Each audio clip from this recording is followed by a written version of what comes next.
चा जन्म झाल्यानंतर तो लगेच बोलला की मागच्या जन्मात माझा खून झाला होता आणि त्या खुनाचा गुन्हेगार मला माहीत आहे।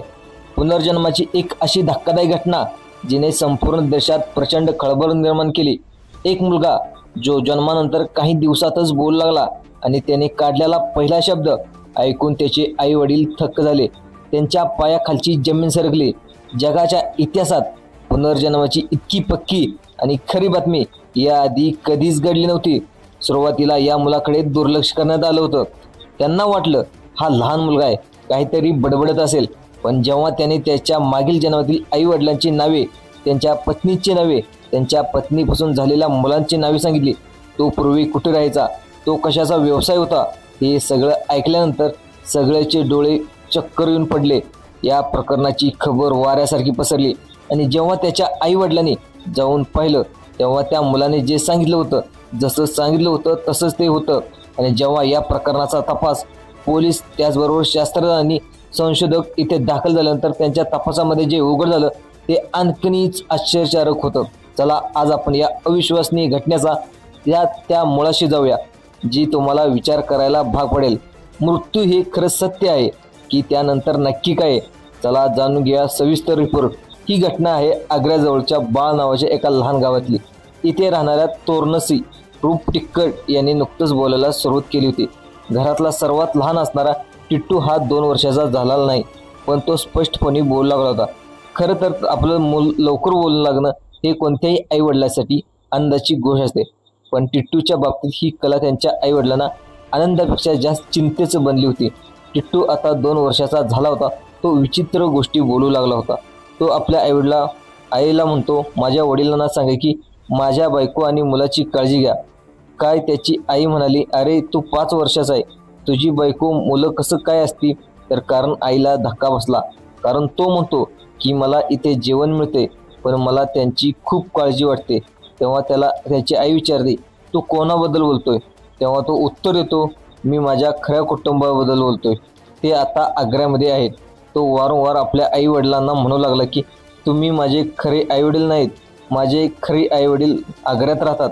तो अचानक रडायला लागला आणि म्हणतो, मी ते चुकून आलोय, माझ्या खऱ्या घरी जायचं आहे, मला तिथली खूप आठवण येते। सुरुवातीला सगळ्यांनी लहान मुलगा आहे, काहीतरी कल्पना करतोय, कुठून तरी ऐकतोय म्हणून त्याच्या बोलण्याकडे दुर्लक्ष केलं। पण ही फक्त सुरुवात होती। त्यांना वाटतं की हे सर्व काही दिवसांनी थांबेल, पण त्यांना कल्पना नव्हती येत्या काळात टिट्टू म्हणजे जो काही सांगणार होता ते ऐकून फक्त त्यांचंच नाही तर संपूर्ण देशाला हादरा बसणार होता। 3 वर्षे उलटली। आता टिट्टू 5 वर्षाचा झाला होता। ज्या गोष्टी आणि वागणूक त्यांनी सुरू केली होती त्यांनी त्यांच्या आई वडिलांना खूप मोठ्या चिंतेत टाकलं होतं। नुकतंच टिट्टूने दावा केला की माझं खरं नाव सुरेश वर्मा आहे, माझ्या बायकोचं नाव उमा आहे आणि आम्हाला 2 मुलं आहेत, रोमो आणि सोमो। एवढंच नाही, तो पुढं म्हणाला, आग्र्याच्या सदर बाजारामध्ये सुरेश रेडिओज नावाचं दुकान आहे, तिथे माझं घर देखील आहे। आणि मग त्यांनी जी गोष्ट सांगितली जे ऐकून घरातल्या लोकांचा काळजाचा ठोका सुटला। त्याने सांगितले की संध्याकाळी तो आपल्या कारमधून घरी परत असताना 2 माणसांनी त्याच्या डोक्यामध्ये गोळी घातली आणि त्याचा जागीच मृत्यू झाला। तो सांगू लागला, त्यांनी माझ्या डोक्यात गोळी मारली, मला हॉस्पिटलमध्ये नेलं, त्यानंतर स्मशानभूमीत नेऊन जाळलं, माझी राख यमुनेत विसर्जित केली। आणि 3 वर्षाची विचित्र बडबड ऐकणाऱ्या घरच्यांसाठी हा खूप मोठा धक्का होता।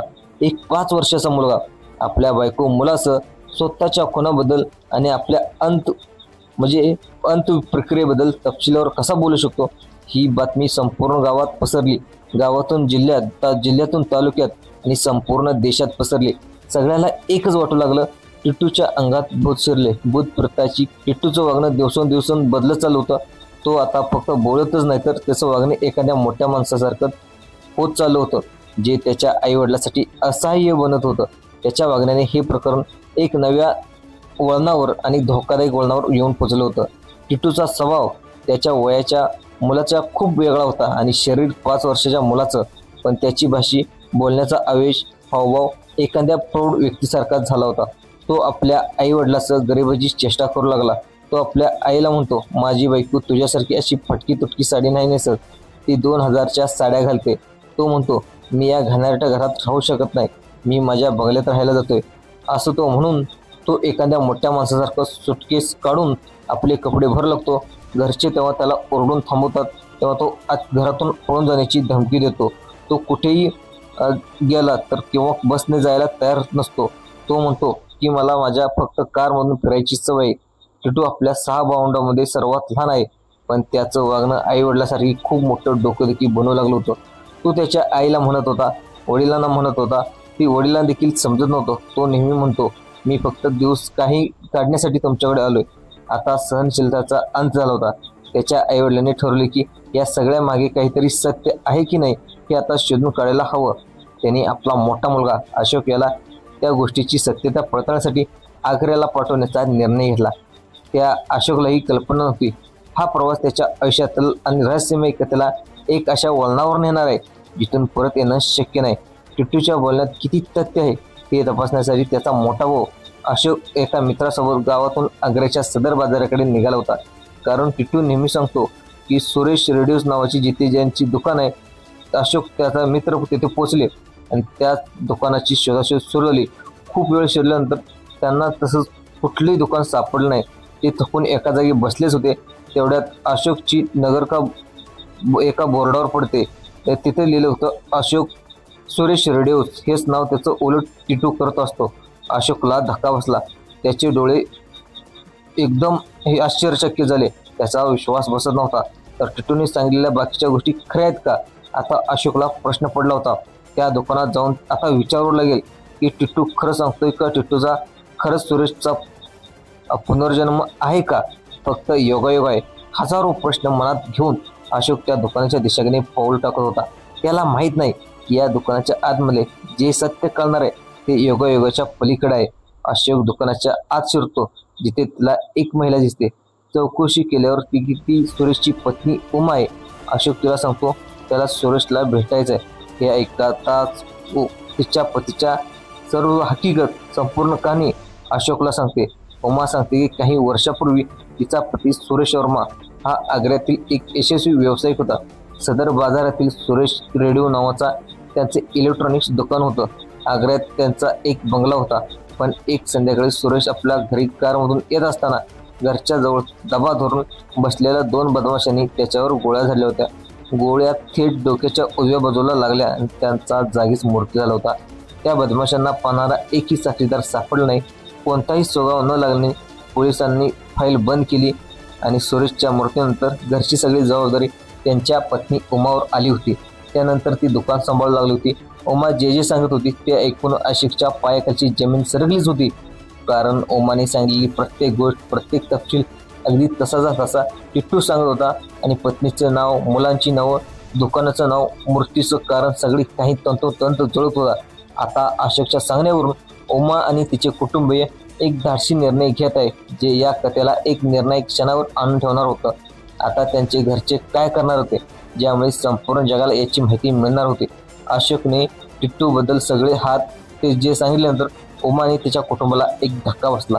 एका बाजूला त्यांच्या मनात उत्सुकता होती तर दुसऱ्या बाजूला हजारो प्रश्न घोटाळत होते. अशोक सत्यता पक्क्या करण्यासाठी सुरेशच्या कुटुंबांना आपल्या घरी बडगावी येण्यास सांगितलं. तो म्हणाला, आपण काही न सांगता अचानक घरी जाऊया, बघूया तो तुम्हाला ओळखतो की नाही. उत्सुकता आणि भीती अशोकच्या मनात संमिश्र भावना मनात येऊन सुरेशचे कुटुंब अशोक टिट्टूच्या घरी भेटायला निघाले. ज्या टिट्टूमध्ये त्यांना कदाचित आपला सुरेश पुन्हा दिसणार होता. ही भेट या घटनेतील सगळ्यात मोठा टर्निंग पॉईंट ठरणार होती. एक 5 वर्षाचा मुलगा आपल्या मागच्या जन्मातील कुटुंबाला ओळखू शकेल का? की हा सगळा बनाव उघडकीस येईल? सगळ्या नजरा आता बाळाकडे लागल्या होत्या आणि सुरेशचे कुटुंबीय टिट्टूच्या घरी पोचले. दारात उभे असणाऱ्या सुरेशच्या कुटुंबाला पाहतात जेवण करत असणारा टिट्टू ताट सोडून त्यांच्याकडे धावत गेला आणि सगळ्यात जाऊन गळ्यात पडला. तो जोरजोरात ओरडून म्हणू लागला, माझी आई बाबा आले, बघा माझे खरे आई वडील आले.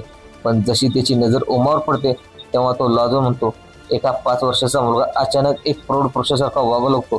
त्याने उमाला खुनीने आपल्या जवळ बसायला सांगितलं आणि मुलाची चौकशी करू लागला. इतकंच नाही तर त्याने उमासोबत एक खाजगी क्षणाची गोष्ट सांगितली जी फक्त सुरेश आणि उमा यांना दोघांनाच माहीत होती. हे ऐकून उमा ही थक्क झाली. ओळख पटली होती, पुरावा मिळाला होता. पण जेव्हा सुरेशचे कुटुंबीय परत जायला निघतात तेव्हा खरा ड्रामा सुरू होतो. त्यांना फक्त जाताना पाहून टिट्टू पूर्णपणे बिथरलाय. तो आपल्या आईवर ओरडू लागला, वडिलाची झटपट करतो तो धाव जाऊन सुरेशच्या वडिलाजवळ गळ्यात पडला, कारण त्यासाठी तेच त्यांचे खरे वडील आहेत. एक शेवटचा निर्णय घेतला. आता टिट्टूची अंतिम परीक्षा आग्र्यात होणार होती. त्यांचा 50% भरोसा बसला होता, पण 50% भरोसा बसणं बाकी होतं. त्यासाठी आग्र्यात त्याची परीक्षा होणार होती. आता टिट्टूला आग्र्याला नेण्यात आलं, जिथे त्याच्या भूतकाळातील आठवणीची खात्री केली जात होती. त्याला सत्तेची परीक्षा घेण्यासाठी काही नियोजन करण्यात आलं होतं. परीक्षा क्रमांक 1 कारमधून दुकानाकडे जात असताना गाडीवर न थांबता दुकानाकडून पुढे वेगात नेली, पण गाडी दुकानदाराच्या समोरून जाताच टिट्टू जोरात ओरडतो, थांब थांब, माझं दुकान मागेच राहिलं, तुम्ही पुढे लवकर चालतात. तिथे टिट्टू पास झाला होता. परीक्षा क्रमांक 2 तिथल्या दुकानाच्या आत नेलं आणि तो दुकानात प्रवेश करतो. त्याची चाल, त्याची बॉडी लँग्वेज एक 5 वर्षाच्या मुलाची नाही, तर त्या दुकानाच्या मालकाची होते. तो दुकानात कोणता भाग दुरुस्त केला आणि कोणता नाही हे डायरेक्ट ओळखतो. परीक्षा क्रमांक 3 तो दुकानात टिट्टूला सुरेशला घरी आणलं, पण त्याच्या येण्यापूर्वी सुरेशच्या दोन्ही मुलांना घराबाहेर इतर मुलासोबत खेळायला पाठवलं गेलं. पण इथे टिट्टू त्याच्या गर्दीत आपल्या दोन्ही मुलांना बरोबर ओळखलं आणि सर्व परीक्षेमध्ये टिट्टू पास झालाय. कुटुंबासाठी हे पुरावे बाद झाले होते आणि टिट्टू सुरेश वर्माचा पुनर्जन्म आहे. पण का नाही इथे संपत नाही. ही बातमी आता देशातून पूर्ण जगात पसरली होती. हा एक तपास एक धक्कादायक निर्णायक वळणावर पोहोचला होता, कारण टिट्टू आणि त्याच्या मारेकरीचं नाव तो उघड करणार होता. एका केसनं आता संशोधकाचं लक्ष वेधून घेतलं होतं. पण आज सर्वात मोठा प्रश्न होता की टिट्टूला सुरेश वर्माच्या मारेकरीबद्दल आठवतं की काय. आता 5 वर्षाच्या टिट्टूने तो खुलासा केलाय, जो तपास यंत्रणा आणि मीडियामध्ये त्यांनी आग लावली. पण टिट्टूने सांगितले की ज्या दिवशी मला गोळी करण्यात आली, त्या दिवशी त्या 2 बदमाशांपैकी एकाचा चेहरा त्याने ओळखला होता. तो व्यक्ती दुसरा तिसरा कोणी नसून सुरेशचाच एक व्यावसायिक प्रतिस्पर्धी आहे. आणि पोलिसांनी त्या केसला गांभीर्याने घेतलं आणि टिट्टूच्या साक्षीदाराच्या आधारावर या व्यक्तीला अटक केली आणि चौकशीत त्याने आपला गुन्हा कबूल केलाय. या कबूल दरम्यानच्या आधारानंतर ती एक बंद झालेली मर्डर केस पुन्हा उघडण्यात आली. इतिहासात पहिल्यांदा पुनर्जन्माची संबंधित केस कोर्टात आली आणि केसमधील सगळ्यात मोठा टर्निंग पॉईंट आहे. पोस्टमॉर्टम रिपोर्ट टिट्टूच्या डोक्यावर जन्म खून आणि सुरेशच्या डोक्यावर ज्या ठिकाणी गोळी लागली होती, अगदी त्याच ठिकाणी त्याच्या आकारात स्वरूप टिट्टूच्या डोक्यावर जन्मापासून 2 निशाण होते. कोर्टाच्या सर्व पुरावे सादर करण्यात आले होते. एक 5 वर्षाचा मुलगा, साक्ष मारेकऱ्याची कबुली जबाब आणि जन्मखुनाचा वैज्ञानिक पुरावा. आग्रा कोर्टाने एक ऐतिहासिक निर्णय दिलाय, ज्यात टिट्टू नावाचा आणि सुरेशचा पुनर्जन्म असल्याचं मान्य करून मारेकऱ्यांना शिक्षा सुनावली. पण एक शेवटचा आणि मोठा प्रश्न उरला होता, टिट्टूचं काय होणार. सुरेश टिट्टूच्या स्वरूपात परत आला, पण तो आता सुरेश राहिला नव्हता. तो दोन्ही कुटुंबाला एक अवघड निर्णय घेतला. आपापल्या आयुष्यात परतले. टिट्टूने आपल्या दुहेरी आठवणीसोबत आपलं बालपण जगलं. ही अविश्वसनीय वाटणारी घटना, जी ऐकून तुमच्या अंगावर काटा आला असेल. ही बातमी आत्ताची नाही, की जी तुम्ही तुमच्या डोळ्यासमोर घडत आहे असं वाटतं, पण ही गोष्ट आहे 1980च्या दशकातील आणि ही घटना आहे 1993 ते 1983 1988च्या काळात घडली होती. पण तिची सत्यता आणि एक रहस्य आज तितकंच साधं आहे. आज तो मुलगा तोरण सिंग उर्फ टिट्टू बनारस हिंदू युनिव्हर्सिटीमध्ये असिस्टंट प्रोफेसर म्हणजे प्राध्यापक म्हणून कार्यरत आहे. त्याला आजही सर्व काही आठवतं. तो अधूनमधून आग्र्याला आपल्या मागच्या जन्मातील कुटुंबाला भेटायला जातो. त्याचं म्हणणं असं आहे की आपण दुहेरी आयुष्य जगू शकत नाही. जे काल घडून गेलं, जे गेलं उरलं आहे. आता जे आपलं आजचं आयुष्य आहे ते पुनर्जन्माची अनोखी कहाणी आपल्याला शिकवते. आयुष्य एक सरळ रेषेत नाही, ते एक वर्तुळ आहे, जिथे सुरुवात होते आणि शेवटही तिथेच होतो. अनेक ठिकाणी लोक तिथेच मिळतात. कधी ना कधी कशी वाटली घटना कमेंट करून नक्की सांगा आणि आपल्या चॅनलवर नवीन आला तर सबस्क्राईब देखील करायला विसरू नका. धन्यवाद मित्रांनो.